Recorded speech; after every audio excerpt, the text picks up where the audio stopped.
안녕하세요. 기구한 인생을 살게 된 40대 남자입니다. 대부분의 사람들은 평범한 인생의 단계를 밟으며 살아가죠. 평범한 부모님 아래에서 평범하게 태어나고 자라 인생의 동반자를 만나 아이를 낳고 기르며 살아가는 아주 자연스러운 단계 말입니다. 하지만 전 평범한 듯 하면서도 무엇 하나 결코 순탄한 법이 없던 인생을 살아왔습니다. 그중 2년 전 제게 일어났던 사건에 대해서 친구들과 지인들 그 누구에게도 차마 털어놓지 못했어요. 앞으로도 저는 쭉 그 비밀을 제 가슴 속에만 품고 살아갈 생각이고요. 그래도 딱 한 번 누군가에겐 제 이야기를 털어놓고 싶어 떨리는 마음을 무릅쓰고 이렇게 사연을 보내게 되었습니다. 저는 서울의 한 철물점지 외동아들로 태어났어요. 저를 낳은 후 건강이 급속도로 나빠진 엄마는 끝내 건강을 회복하지 못하고 제 나이 7살에 그만 세상을 떠나시고 말았죠. 아버지는 장사를 하셨어야 했기에 전 시골에서 올라온 할머니의 손에 맡겨졌습니다. 저는 엄마가 보고 싶어서 매일 밤마다 울었어요. 그리고 아버지는 그런 저를 위해 제 나이 12살에 새엄마를 집으로 데려오셨죠. 그날 그렇게 전 두 번째 엄마를 가지게 되었습니다. 아버지에게 듣기로 엄마 또한 재혼이라고 하시더군요. 전 남편과의 사이에서 아이는 없었고요. 처음엔 조금 어색했지만 이내 엄마라는 말은 제 입에 찰싹 달라붙어 떨어질 줄을 몰랐습니다. 오래도록 그리워했던 엄마라는 존재가 너무 좋아서 저는 시도 때도 없이 엄마를 불러댔거든요. 엄마, 뭐 하세요? 엄마 저녁밥 하지. 저도 도와드릴게요. 저도 엄마랑 같이 하고 싶어요. 동욱이 네가? 그래, 그럼 식탁에서 콩나물 좀 다듬어 줄래? 어떻게 하는 거냐면, 저 엄마, 이번에 저 학교 운동회 하는데 와주실 수 있어요? 다른 애들한테 올해는 우리 엄마도 올 거라고 제가 자랑을 다 해놔서. 운동회라고? 우리 아들 보러 이 엄마가 당연히 가야지.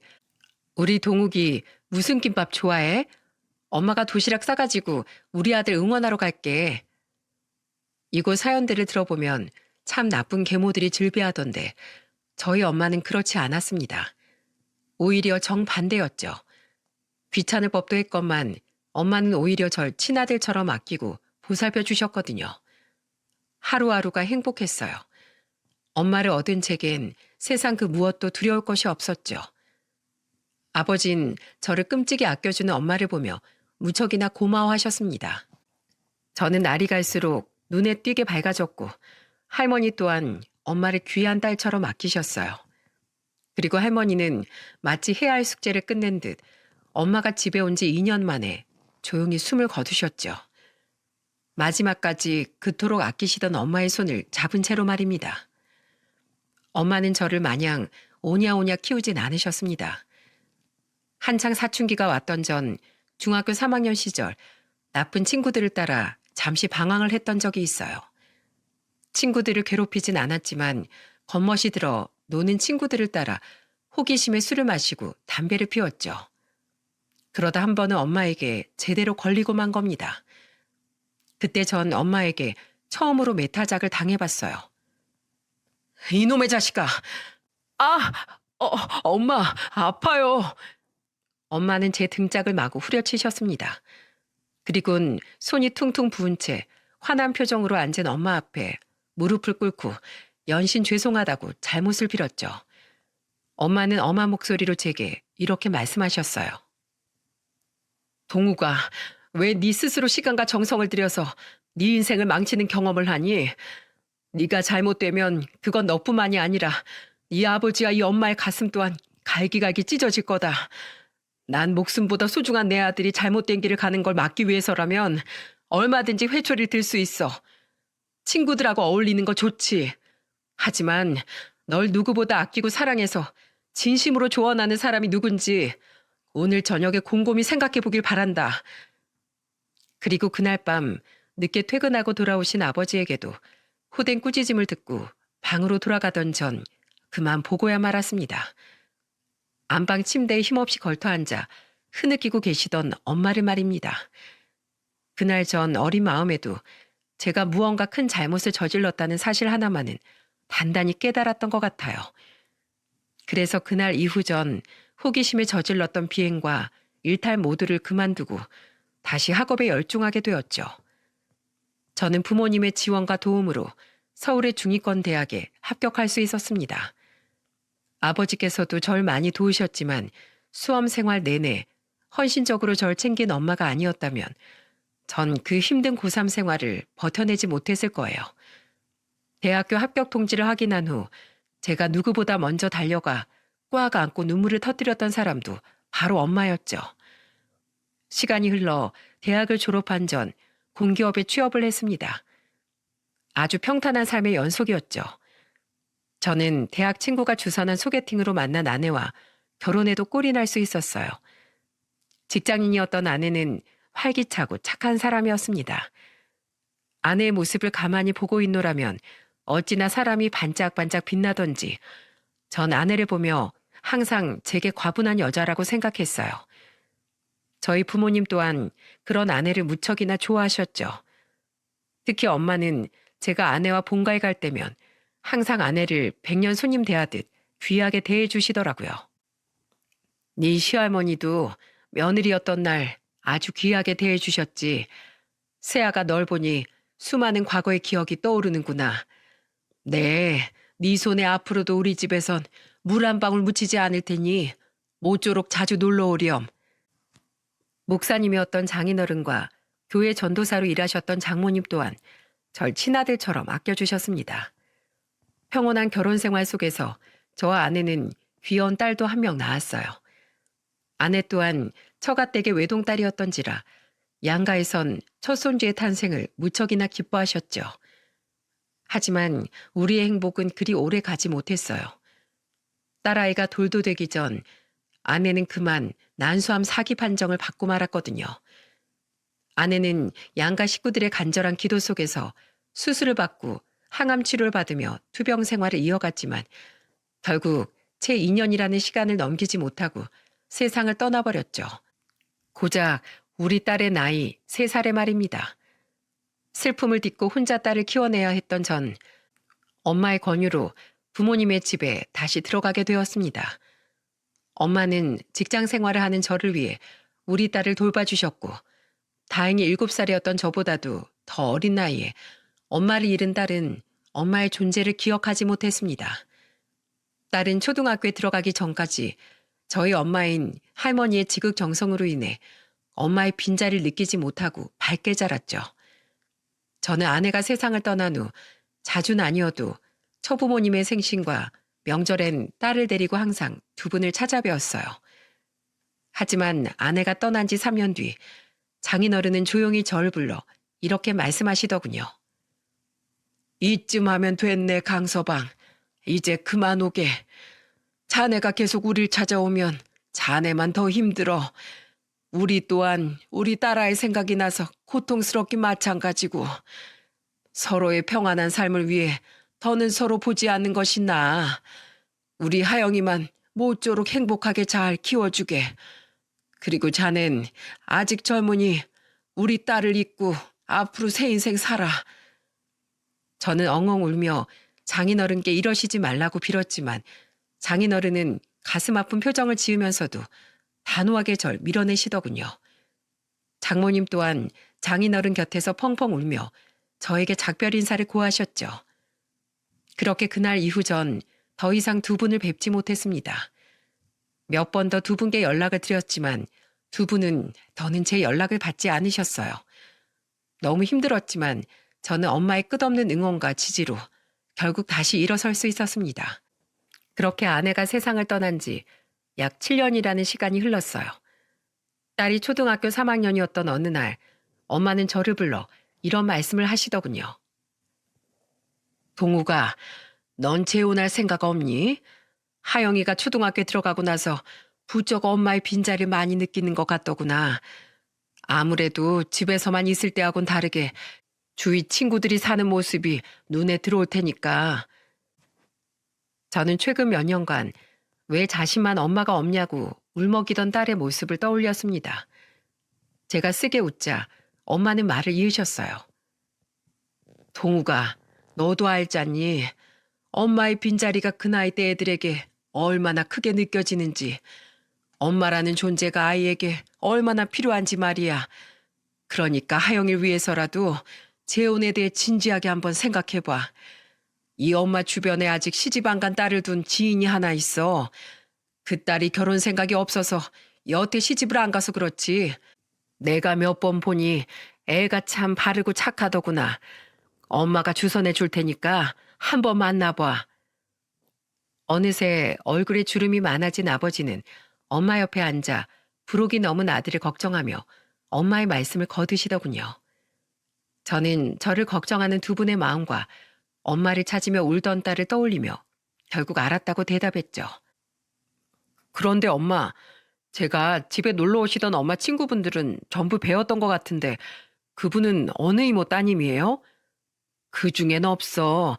아주 예전에 알고 지내던 지인 딸이야. 지금은 저기 어디냐. 전라도 시골에서 살고 있다는구나. 하도 멀리 살아서 통화만 하지 나도 잘 못 봐. 엄마의 말씀처럼 엄마 지인의 따님은 만나서 이야기를 나누어 보니 정말 예의 바르고 좋은 사람이었어요. 안녕하세요. 김주연입니다. 말씀 많이 들었어요. 뵙게 되어서 반갑습니다. 중소기업에 다니고 있다던 주연 씨는 저와 나이가 6살이나 차이가 나더군요. 저는 사별을 한 데다 나이도 많고 아이까지 있었던 터라 주연 씨가 너무 아깝게 느껴졌어요. 솔직한 심정을 털어놓는 제 말에 주연 씨는 이렇게 대답하더군요. 그게 어디 동욱 씨 잘못인가요? 무작위로 사람을 골라서 불행을 주는 세상 탓이죠. 전 아직 동욱 씨처럼 그런 가슴 아픈 일을 아직 겪지 않은 사람일 뿐이고요. 누가 먼저고 나중이냐는 차이일 뿐 동욱 씨가 저에 비해 기우는 부분은 아무것도 없다고 생각해요. 항상 신중히 말을 골라 이야기하던 주연 씨의 현명함이 전 무척 좋았습니다. 그리고 8개월간의 만남 이후 제 나이 43, 제 딸의 나이 11살에 저와 주연 씨는 결혼식을 올렸어요. 그런데 이상하게 결혼식 날 아내와 저희 엄마는 마치 사연 있는 사람들처럼 눈물을 주룩주룩 흘리더군요. 정작 장인어른과 장모님은 아내를 보며 종일 환하게 웃고 계셨고 심지어 제가 처음 결혼할 때 엄마가 울긴 하셨어도 그 정도는 아니었거든요. 나중에 엄마에게 물으니 엄마는 멋쩍은 듯 웃으며 이렇게 말씀하셨죠. 네가 그동안 네 전처 보내고 많이 힘들어했던 게 생각나서 그랬던 것 같구나. 새아가야 뭐 결혼식 날 신부가 우는 게 드문 일도 아니지 않니? 새아가도 살아오면서 우여곡절이 많았겠지. 그렇게 우리는 저희 부모님 댁에서 신혼생활을 시작했습니다. 저는 딸을 데리고 분가를 하려고 했지만 아내가 먼저 제게 합가를 하고 싶다고 제안했죠. 전 어른들 모시고 사는 게 좋아요. 어릴 때부터 사람이 많이 북적이는 집안에 시집 가고 싶었거든요. 게다가 갑자기 자기를 돌봐주던 할머니하고 떨어지게 되면 하영이가 많이 힘들어할지도 모르고요. 속 깊은 아내의 말이 전 무척이나 고마웠습니다. 저희 부모님 또한 마음이 비단결같이 고운 며느리가 집에 들어왔다며 굉장히 기뻐하셨죠. 제 딸은 어렸을 적 저와 마찬가지로 처음엔 아내를 무척이나 낯설어 하더군요. 하지만 아내가 먼저 끊임없이 딸에게 가까워지려고 노력해 주었기에 두 사람은 이내 사이좋은 모녀 관계로 발전할 수 있었어요. 그런데 아내에게선 가끔 이상한 위화감이 느껴지더군요. 여보, 우리 주말에 장인 장모님 뵙고 올까? 결혼하고 아직 한 번도 못 뵀잖아. 신혼여행 다녀와서도 바쁘시다기에 딱 한 번 전화드린 게 전부고. 됐어. 우리 부모님 워낙 쿨하신 분들이라 우리만 잘 살면 됐다 주이셔. 내가 종종 안부 전화 드리는 걸로 좋게 해. 전화를 드렸었어? 난 당신이 장인어른이나 장모님께 전화 드리는 거 한 번도 못 봤는데. 아, 그게 출근해서 점심시간에 짬내서 종종 전화 드렸어. 분명 제가 처음 인사드릴 때와 상견례 자리에서 아내와 처부모님의 사이는 무척 좋아 보였습니다. 그런데 아내는 결혼한 뒤론 한 번도 친정에 가거나 제 앞에서 처부모님과 통화하는 모습을 보이지 않더군요. 제가 전화를 드리겠다고 해도 처부모님이 워낙에 낯을 가리셔서 부끄러워하실 거라며 제가 전화하는 것을 막았고요. 의아함이 들긴 했지만 아내에게도 무언가 사정이 있겠거니 싶어 전 기다리기로 했습니다. 세상에 사연 없는 사람은 없으니까요. 언젠가 때가 되면 어련히 말해주겠거니 싶었죠. 그런데 제가 결혼한 지 5개월쯤 지난 어느 주말, 다시 11살이었던 딸이 제게 이상한 말을 하더라고요. 아빠, 엄마랑 할머니 좀 이상해. 뭐? 엄마랑 할머니가 왜? 딸의 뜬금없는 말에 전 의아하게 물었습니다. 당시 집에는 저와 딸밖에 없었어요. 만난 지 얼마 안 되었는데도 마치 친모녀처럼 사이가 좋았던 엄마와 아내는 영화를 보러 간다며 집을 나섰고 아버진 일이 있다며 토요일임에도 불구하고 철물점에 나가셨거든요. 딸은 순진무구한 표정으로 제게 말했죠. 할머니는 아빠 엄마잖아. 그치? 근데 엄마도 자꾸 할머니한테 엄마라고 불러. 할머니도 그냥 쥐어나 이러시고. 근데 아빠랑 할아버지가 같이 있을 때면 다시 어머님, 어머마 서로 이렇게 부른다? 그리고 저번엔 내가 방에 있을 때 몰래 봤는데 엄마가 할머니한테 안겨서 엄마 엄마 하면서 울고 있던데? 할머니도 엄마한테 막 미안하다면서 울고 난 엄마랑 할머니가 우니까 괜히 무섭고 슬퍼서 방에서 못 나갔어. 애들은 거짓말을 못하는 법이니 딸의 말이 거짓말일 리도 없고 딸이 거짓말을 할 이유도 없었기에 저는 생각이 복잡해졌어요. 사이가 각별해진 거면 각별해진 거지. 왜 저와 아버지 앞에선 서로 부르는 호칭을 숨긴답니까? 게다가 장모님이 버젓이 살아있는데 저희 엄마를 엄마라고 부른다는 아내가 너무나 이상했죠. 그러고 보니 계속 처가댁을 피하던 아내의 모습이나 전라도 분이라던 처부모님께서 일말의 사투리도 쓰지 않으셨던 것이 떠오르며 제 안에 의심이 피어나더군요. 제가 괜한 의심을 하는 것일 수도 있겠지만 한 번 시작된 의심은 끝이 나질 않더라고요. 결국 전 우선 제가 모르는 무슨 사정이 있던 제 오해이건 간에 이 문제에 대해 확인을 해봐야겠다고 생각했습니다. 저는 가족들 몰래 소형 녹음기를 몇 개 사서 집안 곳곳에 설치를 해뒀어요. 그리고 매일 밤 가족들이 모두 잠들 때까지 기다렸다가 녹음기를 회수해 대화 내용을 확인하고 제자리에 돌려놓길 반복했죠. 딸의 말대로 아내와 엄마는 둘만 있는 자리에선 서로 엄마, 주연아 이렇게 부르더군요. 게다가 두 사람의 대화는 정말로 친모녀처럼 친근하게 느껴졌죠. 그리고 엿새째 되는 날 밤 저는 드디어 두 사람의 엄청난 비밀을 알게 되고 말았습니다. 엄마, 우리 정말 이대로 모두를 기만해도 되는 걸까? 나 하영이 아빠가 친정 이야기 꺼낼 때마다 너무 무서워서 미칠 것 같아. 모든 걸 다 들킬까 봐 심장이 조마조마하다고. 설마 나 몰래 그 사람들한테 따로 전화하는 건 아니겠지?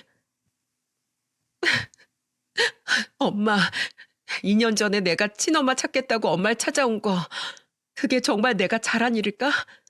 엄마랑 나 그리고 이 집 식구들 모두를 불행하게 만든 일은 아니었을까? 그런 말 마라. 내가 예전에 그 집에 널 떼어놓고 쫓겨나듯 나왔을 때 내가 얼마나 참담한 심정이었는지 넌 짐작도 못할 거다. 그 집 식구들하고 두 번 다시 엮이기 싫어서 한때는 내가 널 정말 없는 자식이라고 생각했을 때도 있었어. 하지만 동욱이가 처음 결혼을 하고 나서 첫 며느리를 데려왔을 때 자식 버린 그 아이를 보며 네 생각이 나서 가슴이 무너졌다. 어떻게 해서든 널 데려왔었어야 하는 건가 싶어서 그날부터 하루도 빠짐없이 후회했지. 그리고 이 집에 딸이 없다고 거짓말한 내 자신이 죽도록 미웠어. 천추의 한이었지. 더 너를 찾을 수조차 없었으니까. 그런 네가 네 발로 내 앞에 나타났을 때 정말 신이 있다면 그 신의 발등에 입이라도 맞추고 싶었어. 넌 세상에 단 하나뿐인 내 핏줄이야. 난 두 번 다시 널 잃을 수 없다. 세상 그 누가 손가락질을 한다 한들 말이야. 너무 놀라서 제 손이 벌벌 떨리더군요. 지금 제가 들은 내용이 맞는지 믿기지가 않아 저는 녹음본을 2번, 3번을 다시 돌려들었습니다. 그때가 돼서야 비로소 현실이 받아들여지더군요. 처음부터 모두 거짓이었던 거예요.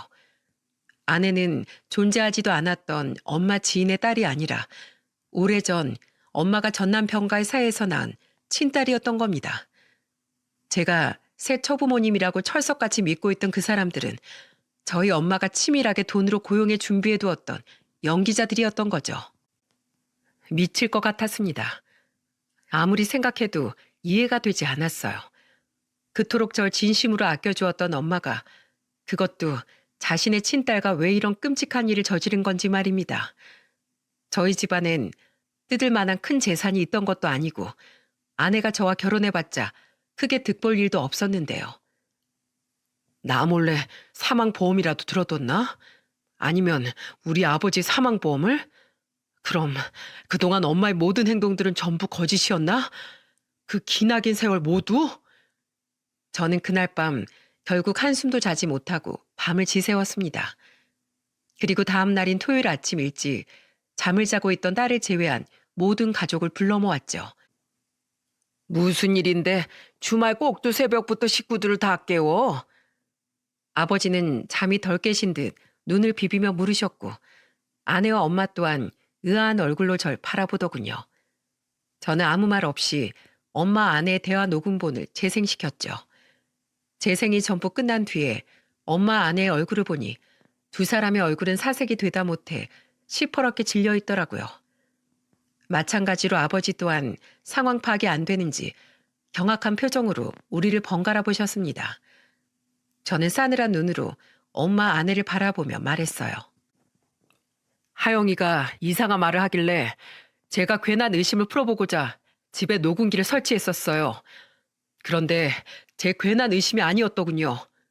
엄마, 이게 정말이에요? 정말로 저 사람이 엄마 친딸이고 그걸 뻔히 알면서도 저랑 저 사람을 일부러 재혼시킨 거예요? 대체 왜요? 돈 때문이에요? 그렇게 가만히 있지 말고 무슨 말씀이라도 해보세요. 저 지금 미치기 일보 직전이니까. 당신도 입만 꾹 다물고 있지 말고 뭐라고 변명이라도 좀 해봐. 이게 다 무슨 일인지. 저는 끝내 배신감을 참지 못하고 소리쳤습니다. 아내는 아무 말도 못하고 바들바들 떨며 눈물을 뚝뚝 떨구더군요. 엄마! 제가 사나운 표정으로 엄마를 부르짖자 그제야 엄마는 눈을 질끈 감았다 뜨시더니 눈물을 흘리며 모든 진실을 털어놓으셨어요. 그리고 엄마 입에서 나온 이 끔찍한 사건의 전말은 우리 모두를 탈주가 없는 미로로 밀어넣었습니다. 미안해요, 여보. 미안하다, 동우가. 나도 이렇게 긴 시간 동안 두 사람을 속이려고 했던 건 아니었어. 그동안 나도 마음이 괴로워서 미칠 것 같았다. 사실 난 전 남편과 전 시댁에게 학대에 가까운 시집살이를 당했어. 풍족한 집안이었던 시댁에선 고아나 다름없던 날 처음부터 탐탁지 않게 여겼단다. 나중에 알고 보니까 내 남편 또한 가족이 없던 날 거의 말 잘 듣는 몸종처럼 부리려고 그 집에 데리고 갔던 거더라고. 처음엔 그저 무시만 좀 하고 구박하던 시부모란 사람들은 내가 딸인 주연이를 낳고 더 이상 아이를 가지지 못하자 그때부턴 대놓고 날 멸시하더구나.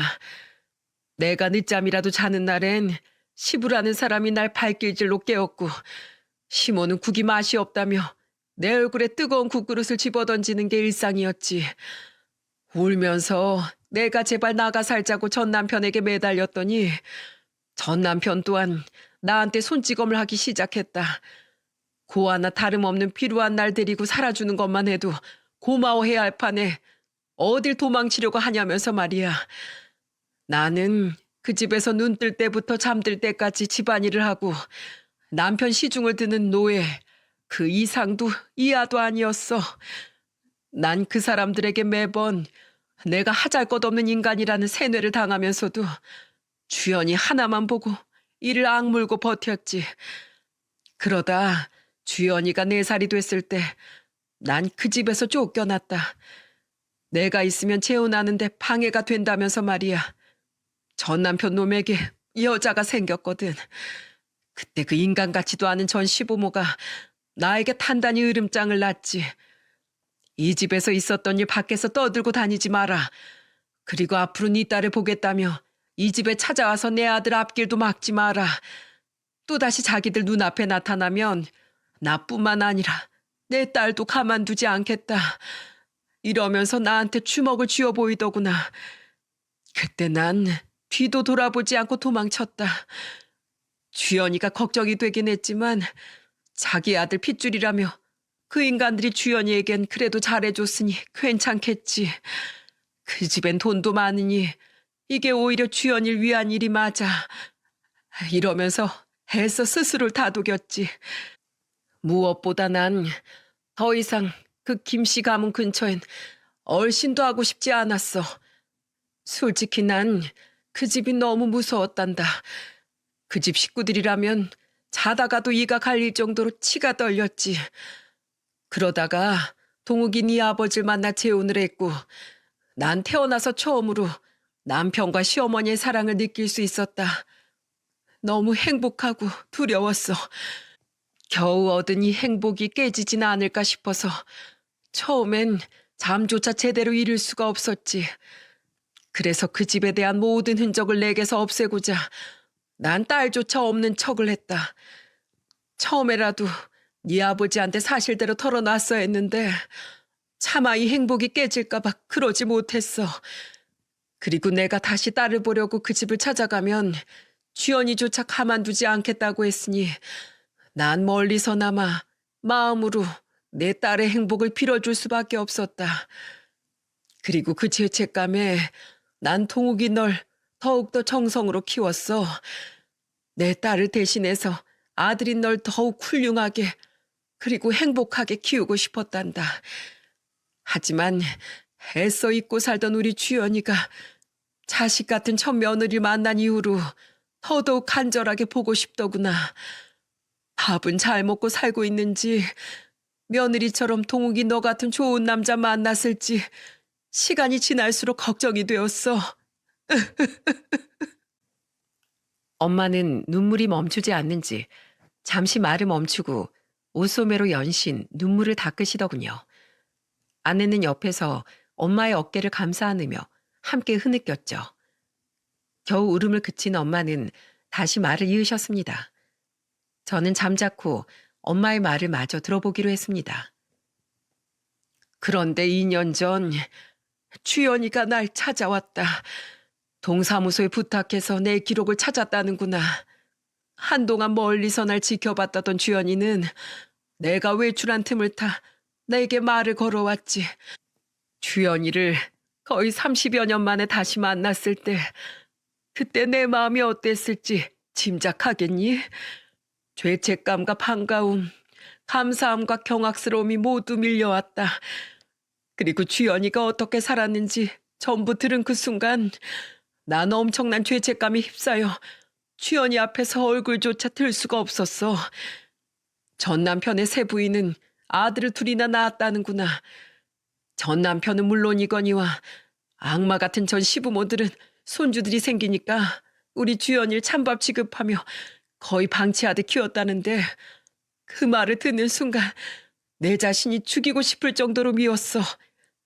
어린 내 딸이 멸시를 받으며 울고 있던 그때 엄마인 난 희낙낙대며 행복해하고 있었다는 사실이 정말 죽고 싶을 만큼 절망스러웠지. 그들은 내가 주연이를 버리고 도망친 거라고 끊임없이 주연이에게 말했다는구나. 그런 버러지 같은 엄마를 찾는 건 용납 못한다며 주연이가 어른이 되어서도 날 못 찾게 막았어.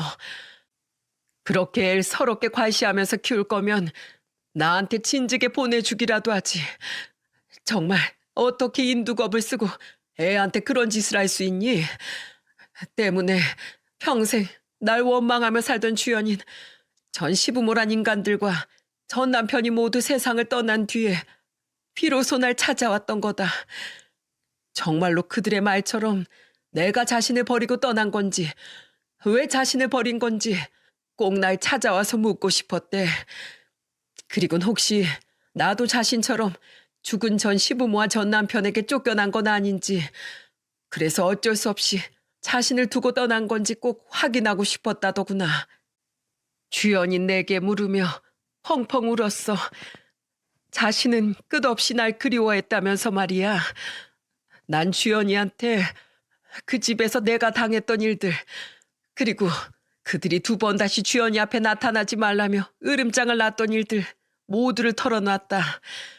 그제야 30년간 우리 2 모녀 사이에 있던 모든 오해가 풀린 거야. 그리고 펑펑 울며 주연이 앞에서 다짐했지. 2번 다시 널 혼자 두지 않겠다. 그동안 그 불행 속에 주연이 널 던져놓았던 죄에 대한 속죄를 내 어떻게든 하겠다고 말이야. 그런데 주연이를 내 곁에 데려오려니 이미 너무 오랜 시간 동안 너와 네 아버지에게 딸이 없다고 거짓말을 해왔던 터라 방법이 없더구나. 그래서 한동안 가족들 몰래 주연이를 만나며 챙겨줬는데 자꾸만 엄마로서 딸 곁에 있고 싶다는 욕심이 들었어. 해서 급한 마음에 그만 내가 해선 안 될 일을 너와 네 아버지에게 저지르고 말았다. 어차피 법적으로 남남이니 문제가 없을 거라고 생각했어. 그런데 내가 그래서는 안 되는 거였다. 내 생각이 짧았어. 늦게라도 너와 네 아버지에게 솔직하게 전부 털어놓고 주연이를 내 딸이라고 밝힌 후에 그때 집에 데려오든 했어야 했던 거야. 전부 다 내 탓이다. 우리 주연이는 계속 싫다고 했지만 내가 억지로 밀어붙인 거야. 그러니 제발 우리 불쌍한 주연이를 탓하지 말고 모든 원망의 화살은 내게로 돌려다오. 정말 미안하다. 내가 이기적인 마음에 너무 끔찍한 일을 저질러 버려서 결국 이렇게 모두에게 고통을 안겨주게 되었구나. 여보, 미안해요. 아니에요. 저도 엄마 곁에 있고 싶은 마음에 잘못된 걸 알면서도 엄마와 함께 그런 끔찍한 일을 꾸몄어요. 30년 동안 그 집에서 못 불렀던 엄마라는 이름, 이제라도 엄마 곁에서 마음껏 부르며 살고 싶어서 욕심부렸어요. 엄마 혼자의 잘못이 아니에요. 제가 엄마 앞에 나타나지만 않았어도 이런 일이 생기지 않았을 거예요. 여보, 아버님, 정말 죄송합니다. 엄마는 소파에서 내려와 무릎을 꿇고 오열하더군요. 아내는 함께 엄마의 옆에 무릎을 꿇고 흐느끼고 있었죠. 너무 처절한 사연에 저는 그 2 사람에게 비난을 퍼부을 수도 그렇다고 위로를 건넬 수도 없었습니다. 그런 아픈 사연이 있었기에 2 사람은 결혼식장에서 그토록 서글프게 울었던 거였어요. 저는 참담한 마음을 누르지 못하고 눈을 질끈 감으며 눈물만 흘렸습니다. 한참 동안 엄마 아내를 내려다보던 아버지는 테이블에 놓인 담뱃갑을 쥐어들고는 떨리는 걸음으로 베란다로 향하시더군요. 저는 그들을 내버려 두고 방으로 들어와 한참 동안 얼굴을 감싸고 절규했습니다. 이 걷잡을 수 없는 상황을 도대체 어떻게 풀어나가야 하는지 알 수가 없었어요. 2 사람을 당장 이 집에서 쫓아낼 수도, 그렇다고 모든 걸 감싸 안을 수도 없었죠. 세상 그 어떤 것보다 더한 막장이 제 인생에 일어났다는 사실이 믿기지가 않았어요. 그 뒤 아버지는 간단한 짐을 싸들고는 집을 나가셨습니다. 남해로 내려가 한동안 낚시를 하며 생각을 정리하고 싶다는 말만 남긴 채로 말이죠. 저 또한 차마 아내와 엄마의 눈을 똑바로 마주할 수가 없더라고요. 그들을 볼 때마다 배신감과 연민이 동시에 밀려왔거든요. 아내와 엄마는 애써 딸에게는 평소 같은 행동을 보였지만 이후엔 안방에서 쥐죽은 듯이 생활하더군요. 마치 처벌을 기다리는 죄인처럼 말입니다. 아버지가 남해로 떠난 지 1주일 정도 지난 날 아버지는 제게 전화를 거셨어요. 아버지는 오랜 고민 끝에 결국 결정을 내린 모양이시더군요. 동우가 어머니랑 네 엄만 어찌 지내고 있냐? 하영인 잘 있고? 2 사람은 그냥 안방에서 숨소리도 들리지 않을 정도로 조용히 지내고 있어요. 가끔 제게 무슨 말 하고 싶어 보이긴 하는데 그냥 전 외면하고 있고요. 아직 2 사람에게 무슨 말을 해야 하는지 도통 모르겠어서요. 하영이 앞에선 최대한 티를 내지 않으려고 하는데 집안 분위기가 이상한 걸 애도 아는지 자꾸만 제게 엄마랑 할머니랑 무슨 일이 있냐고 묻더라고요. 애한텐 또 어떻게 이야기해야 하는지 정말 미치겠어요, 아버지. 왜 우리한테 이런 일이 생긴 거죠? 아버지는 제 말에 한숨을 푹 내쉬더니 저에게 이런 말씀을 하셨습니다. 그리고 아버지의 말은 저에게 더욱 큰 고민을 안겨주었죠. 동우가 너만 괜찮다면 난 너희 엄마랑 하영어멈 한 번만 용서해 주려고 한다. 물론 그 두 사람이 우리에게 저지른 일은 너무도 끔찍한 일이야. 나도 전 며칠 동안은 당장 그 둘을 집에서 쫓아내려고 마음먹었어. 하지만 동우가 너도 알지 않니? 적어도 네 엄만 널 진심으로 사랑한다는 사실을 말이다. 적어도 난 네 엄마가 널 친자식에 버금가는 아니 그 이상의 애정으로 널 키웠다는 것만은 잘 알고 있어. 네 엄마가 자기 딸에게 못 준 애정을 대신 너에게 줬다고 한들 널 진심으로 자식으로 생각하지 않았으면 절대 너에게 그렇게 헌신하지 못했을 거다. 네 엄마가 아니었으면 네가 지금처럼 이렇게 훌륭하게 자라지도 못했을 거야. 그거 하나만은 내가 장담한다. 네 엄마가 홀로 괴로워하면서도 가족에게 최선을 다했던 30년이라는 세월을 잊지 말자. 더군다나 하영어멈도 너와 하영이 그리고 나한테까지 정말 끔찍이 잘하지 않았니? 딱 봐도 느껴지더구나. 가족에 대한 애정이 정말 많이 굶주렸던 아이라는 게 말이야. 그래서 어멈이 자기 친정에 가지 않으려는 것도 아무 말 안 하고 그냥 지켜만 봤던 거다. 겉보기엔 좋은 사람들처럼 보였어도 자기 자식에게 모자란 애정을 주었을 거라고 내 짐작했었지. 결국 그 두 사람 모두 가짜였지만 말이야. 동우가 넌 내 말을 어떻게 생각하니?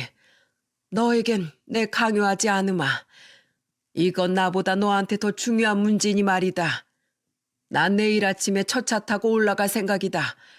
그때 우리 다시 이야기하자꾸나. 아버지와 통화를 끝낸 전 머리를 감싸고 한참을 고민했습니다. 어린 제 손을 잡고 환히 웃으며 함께 장을 보던 엄마의 모습. 절 혼낸 후 몰래 안방에서 울고 계시던 엄마의 가는 어깨들이 제 눈앞에 떠올랐죠. 게다가 제 딸이 잠들 때까지 옆에 누워 책을 읽어주다가 함께 잠든 아내의 모습과 아픈 제 과거를 듣고 한참 동안 눈물을 멈추지 못하던 아내의 우는 얼굴이 제 모든 기억을 덮어버리니 참을 수 없이 가슴이 아파왔어요. 그리고 다음 날 저는 첫 차를 타고 남해에서 올라온 아버지의 외침에 잠에서 깼죠. 얘 동우가 어여 일어나 봐라. 네 엄마랑 하영어멈이 사라졌다. 화들짝 놀라 아버지가 계신 안방으로 향하니 아버지는 망연자실한 표정으로 침대에 걸터 앉아 계시더군요. 안방은 아주 깔끔하게 정돈되어 있는 상태였고요. 어떻게 된 거야, 아버지? 두 사람이 사라지다뇨. 분명 어젯밤까지만 해도 두 사람이 집에 있는 모습을 봤었는데요. 아버지는 떨리는 손으로 제게 연습장을 찢은 듯한 쪽지 하나를 내밀었습니다. 그 쪽지엔 이렇게 쓰여 있었죠. 내 욕심으로 인해 우리 가정을 망친 것 같아 너무 미안해요, 여보. 이렇게 큰 죄를 짓고 더는 두 사람 앞에 얼굴을 들고 살아갈 수가 없어서 새벽을 틈타 주연이와 함께 조용히 떠납니다. 동우가 미안하다.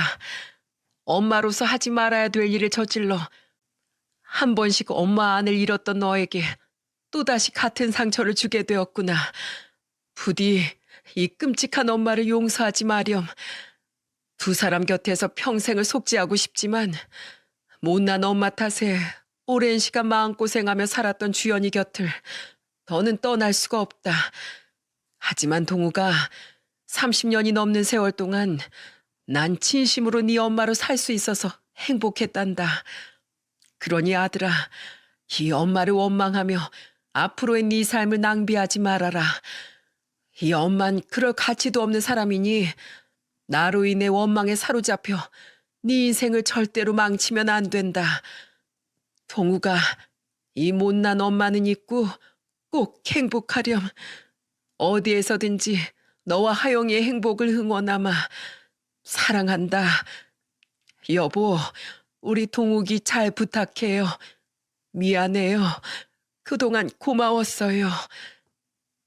엄마의 마지막 편지를 읽은 전 그만 그 자리에 무너지듯 주저앉았습니다.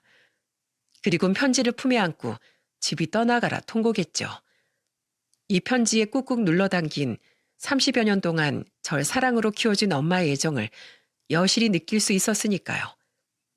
야반도주하듯 집을 떠나는 와중에도 마지막까지 제 걱정을 하던 엄마의 마음이 느껴져 가슴이 찢어지는 것 같았어요.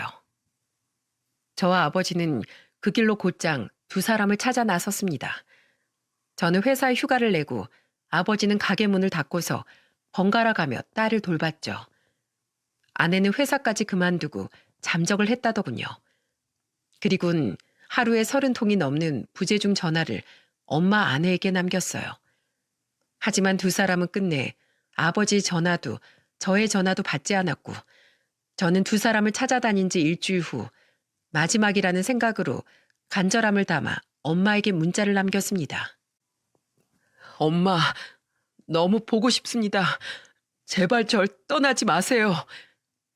그리고 엄마는 저와 아버지가 두 사람을 찾다 못해 절망감에 지쳐갈 무렵 드디어 제게 전화를 주셨습니다.